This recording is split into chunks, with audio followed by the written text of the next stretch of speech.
చూడండి ఫ్రెండ్స్, ఇది రేపు ఆగస్ట్ 15 కోసం లక్కీ కోసం స్టిచ్ చేసిన డ్రెస్ అన్నమాట. ఈ డ్రెస్ కటింగ్ అనేది ఎలా స్టిచ్ చేసుకోవాలి అనేది ఈరోజు వీడియోలో చూద్దాం. మీరు కనుక ఈ స్టిచ్చింగ్ కనుక నచ్చినట్టయితే కనుక please like, share, subscribe. Next వచ్చేసి ఇది వచ్చేసి సిల్క్ శారీ అన్నమాట. 4 మడతలు వేసుకోవాలి. ఎడ్జ్ నుంచి పెట్టుకుని 4 టైమ్స్ ఫోల్డ్ చేసుకోవాలి. చేసుకున్నాక ఇప్పుడు అంతా అంటే ఇది సిల్క్ కాబట్టి కొంచెం జారిపోతూ ఉంటుంది. ఎప్పటికప్పుడు సరి చేసుకుంటూ ఉండాలన్నమాట. తర్వాత మనం దేని బట్టి అయితే కొలుసుకుంటామో అంటే టేప్ యూస్ చేయాలి దీనికి. నేను వచ్చేసి మా అమ్మాయి నడుము వచ్చి 3 పెట్టుకున్నాను అన్నమాట. అంటే 4 ఫోల్డ్స్ కాబట్టి 3 ఓకేనా. 4 కాడి అదే నేను ఎక్కడి నుంచి అయితే ఫోల్డ్ చేసుకున్నాను అక్కడి నుంచి 19 సెంటీమీటర్స్ మళ్ళీ డాట్స్ పెట్టుకుంటున్నాను అన్నమాట. అంటే మన హైట్ తగ్గట్టు, అంటే మా పాపకు వచ్చి 19 సెంటీమీటర్స్ నేను పెట్టుకుంటున్నాను. ఎక్కువ ఎమ్ వస్తుంది అన్నమాట మనకు 4 ఫోల్డ్స్ వేస్తే. తర్వాత డాట్స్ పెట్టుకుని నీట్గా కట్ చేసేసుకోవాలి.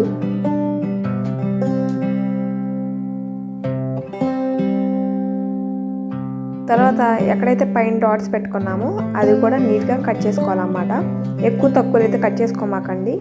మనకి చిన్న మిస్టేక్ చేసినా సరే అది డ్రెస్ అంతా స్పాయిల్ అయిపోయింది. నెక్స్ట్ సేమ్ కింద పార్ట్ ఎలా కట్ చేస్తున్నాము ఇప్పుడు పై పార్ట్ కట్ చేసుకుందాం. మొత్తం 8.5 సెంటీమీటర్స్ కింద పక్క, పై పక్క కూడా 8.5 సెంటీమీటర్స్ పెట్టుకున్నాను అన్నమాట. నాకు వచ్చి లెంత్ అంటే మనకు బాడీ లెంత్ ఎంత కావాలో అంత పెట్టుకోండి. అండ్ నెక్స్ట్ వచ్చేసి నెక్ వచ్చేసి మా పాపకు వచ్చేసి 4 సెంటీమీటర్స్ తీసుకున్నాను అన్నమాట. ఇది వచ్చి ఫ్రంట్ వైపు నెక్ అనమాట. పైనేమో 2.5 తీసుకున్నాను. అండ్ షోల్డర్ది కూడా వచ్చేసి 4 అన్నమాట.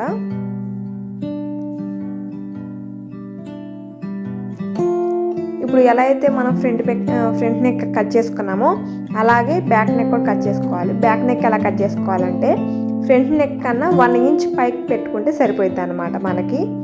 అంటే కొంచెం ఈజీ కటింగ్ అనమాట ఇది. మనం ఈజీగా ఎలా కట్ చేసుకుని కుట్టుకోవాలంటే బ్యాక్ నెక్ ఫ్రంట్ నెక్ కన్నా బ్యాక్ నెక్ 1 ఇంచ్ పైకి పెట్టుకుంటే సరిపోయింది.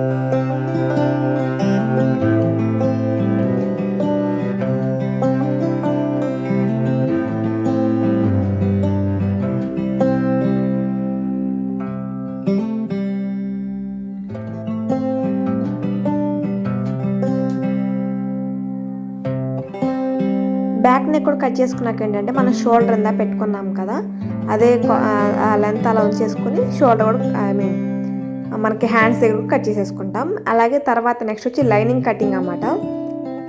మనం ఇది వచ్చేసి లాంగ్ శారీ కటింగ్ లా చేసుకోవాలంటే ఇది వచ్చేసి పీసెస్గా కట్ చేసుకుంటాం. మనకి లోపల ఎమ్ము బట్టి మనం కట్ చేసుకోవాలన్నమాట. అంటే పంగా అనేది కొంచెం పెద్దగా రావడం కోసం, అంటే మనకు ఇప్పుడు లాంగ్ డ్రెస్సెస్ వేస్తే కొంచెం లేసి నిలబడాలంటే మనం ఇలా పీస్ కటింగ్ అనేది చేస్తే బాగుంటుంది. మీకు కనుక ఈ కటింగ్ ఎలా అనేది కావాలి అంటే కనుక కామెంట్ సెక్షన్లో కామెంట్ చేయండి. ఈ కటింగ్ అనేది నేను క్లారిటీగా మీకు మళ్ళీ ఇంకోసారి పెడతాను.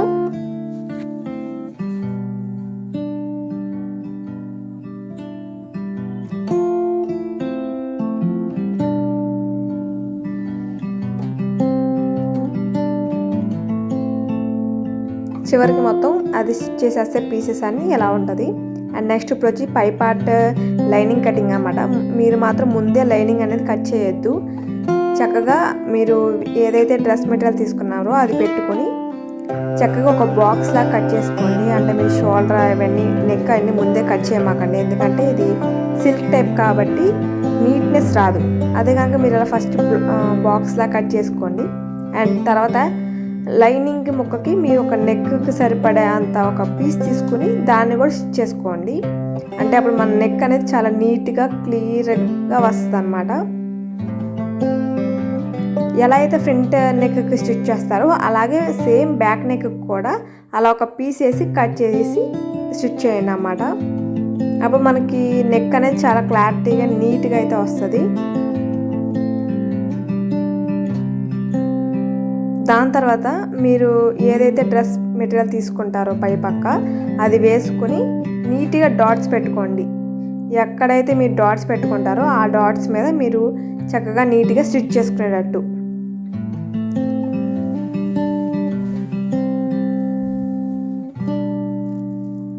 ఆ డాట్స్ మీద స్టిచ్ చేసుకున్నాక సేమ్ అలాగే బ్యాక్ నెక్ కూడా లైనింగ్కి వేసి స్టిచ్ చేసేసేయండి, అలా డాట్స్ పెట్టుకొని ముందే.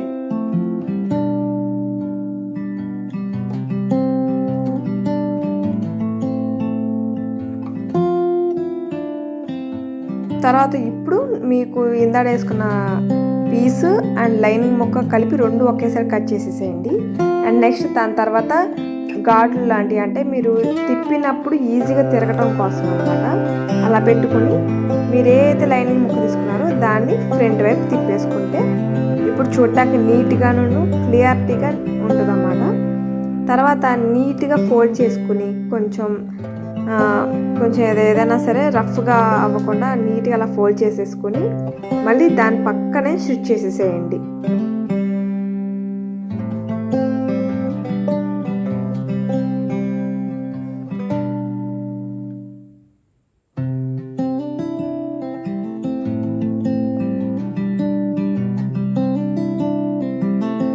చూసారు కదా మీ నెక్ ఎంత నీట్గా ఉందో. తర్వాత మీ పాదం ఖర్చు వదులుకుని మళ్ళీ ఇంకో వరుస కుట్టుకురండి మెడ చుట్టూరు.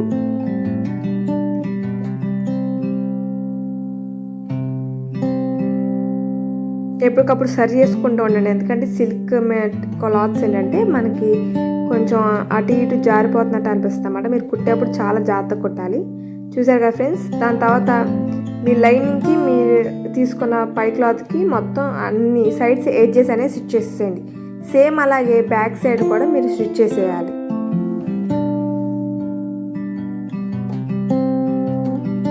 తర్వాత ఇప్పుడు వచ్చి హ్యాండ్స్ అనమాట. మనం ఈ డ్రెస్కి వచ్చేసి హ్యాండ్స్ అయితే పెట్టుకోవట్లేదు, ఎందుకంటే చిన్న పాపకు కుడుతున్నాం కాబట్టి. చిన్న పాపలకి సీవ్లెస్ అయితే చూడటానికి చాలా నీట్గా చాలా అట్రాక్టివ్గా ఉంటుంది అన్నమాట, ఎందుకంటే వాళ్ళు చిన్నపిల్లలు కాబట్టి. అండ్ నెక్స్ట్ వచ్చేసి మనం హ్యాండ్స్కి లేవు కాబట్టి హ్యాండ్స్ దగ్గర కూడా 2 ఫోల్డింగ్స్ చేసి నీట్గా స్టిచ్ చేసేసేయండి.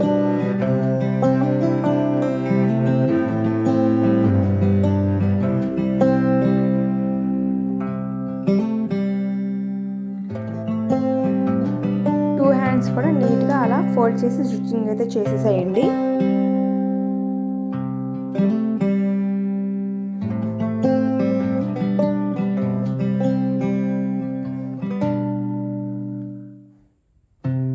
మీరు ఫోల్డింగ్ అనేది ఎంత నీట్గా చేస్తే అంత అట్రాక్టివ్గా ఉంటుంది. అండ్ నెక్స్ట్ మనకు వచ్చేసి షోల్డర్ దగ్గర రెండు కూడా అటాచ్ చేసి కుట్టేస్తే చూసారు కదండి ఎంత ఈజీగా పై టాప్ అయితే రెడీ అయిపోయింది. ఇప్పుడు వచ్చేసి మనం కింద పక్క ఉన్న లైనింగ్ అండ్ దానికి తీసుకున్న మెటీరియల్ రెండు కూడా కలిపి స్టిచ్ చేయాలన్నమాట. లైనింగ్ ఏంటంటే మనం కట్ విధానంలో తీసుకున్నాం కాబట్టి మనకి రెండు సైడ్స్ అనేది షార్ప్గా వస్తాయి అన్నమాట. ఈ షార్ప్నెస్ అనేది మనం కట్ చేసేసుకోవాలి, అంటే మనకి మొత్తం ఓవెల్ షేప్ లాగా రావాలన్నమాట, హాఫ్ ఓవెల్ షేప్ లాగా.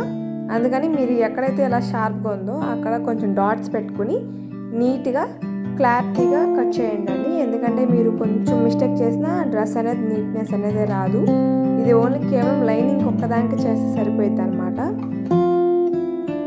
తర్వాత మీరు తీసుకున్న లైనింగ్ మీరు తీసుకున్న మెటీరియల్ రెండు కలిపి పాదం ఖర్చు వదులుకుని నీట్గా స్టిచ్ చేసుకోవాలి రెండు కూడా.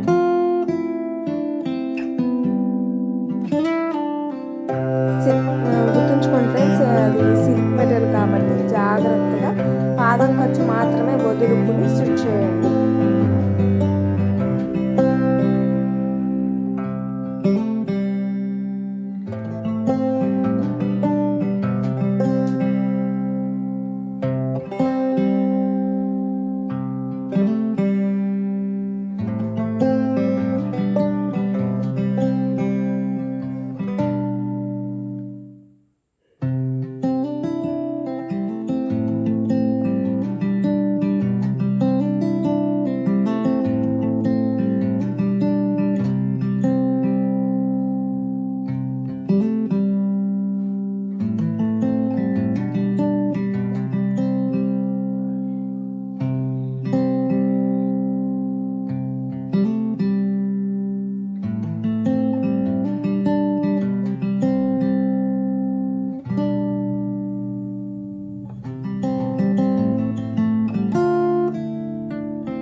దగ్గర లైనింగ్ మనం తీసుకున్న మెటీరియల్ రెండు కూడా నీట్గా స్టిచ్ చేసేసుకుంటే ఎలా ఉంటుంది ఫ్రెండ్స్.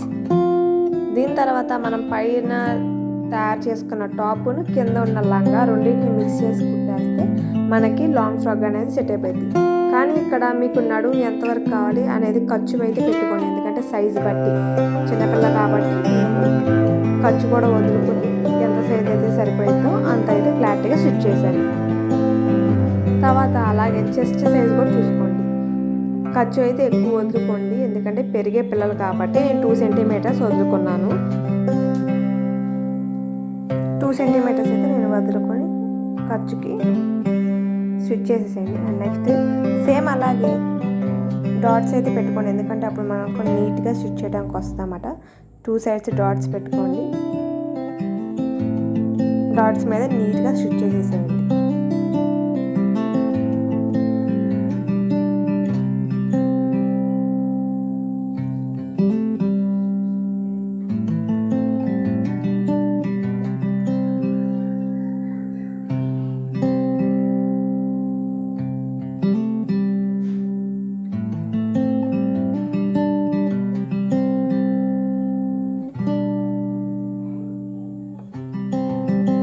నెక్స్ట్ నడుము కాడ కొంచెం 1 ఇంచ్ అంటే 0.5 ఇంచ్ సైడ్స్ అనేవి కట్ చేసేసేయండి. అప్పుడు మనకి ఓవెల్ షేప్లో వస్తుంది అన్నమాట, హాఫ్ ఓవెల్ షేప్.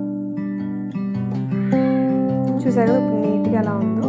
ఇప్పుడు దీనికి మనం కింద లైనింగ్ వేసుకుంటున్న లంగాని స్టిచ్ చేసేసేయడమే.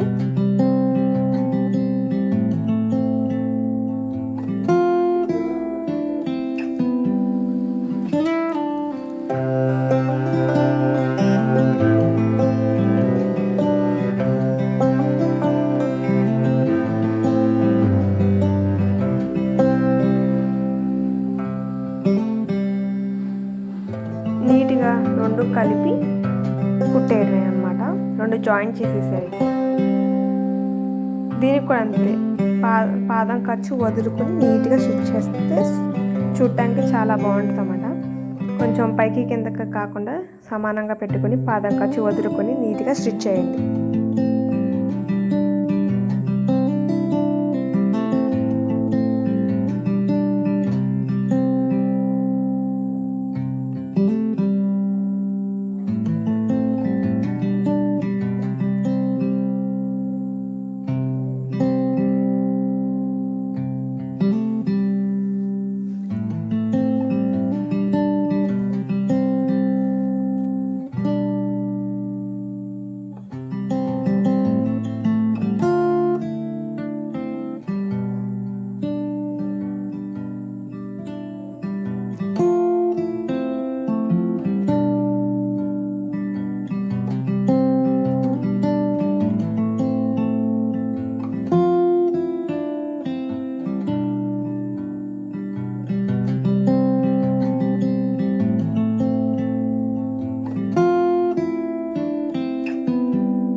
తర్వాత మనం ఇది వచ్చేసి ఎంబ్రాయిడరీ వర్క్ చేసే మిషన్ అన్నమాట. దీని ద్వారా మనం కింద జిగ్జాగ్ అనేది చేస్తాం. ఇది వచ్చేసి కింద లైనింగ్ పైన మనం తీసుకున్న మెటీరియల్ రెండు కూడా విడివిడిగా వైర్ వేసి కానీ లేకపోతే వైర్ వేయకుండా కానీ, అంటే మీ ఆప్షన్ అన్నమాట. వైర్ వేసుకునైనా స్టిచ్ చేసుకోవచ్చు, వైర్ లేకుండా అయినా స్టిచ్ చేసుకోవచ్చు. అప్పుడు మనకి ఏంటంటే పైకి లేసి నీట్గా ఉంటుంది అన్నమాట డ్రెస్. ఇలా జిగ్జాగ్ చేస్తే చాలా నీట్గా ఉంటుంది అన్నమాట ఫ్రెండ్స్. చూసారు కదా ఎంత ఎంబ వచ్చిందో డ్రెస్, లుక్ కూడా బాగుంది.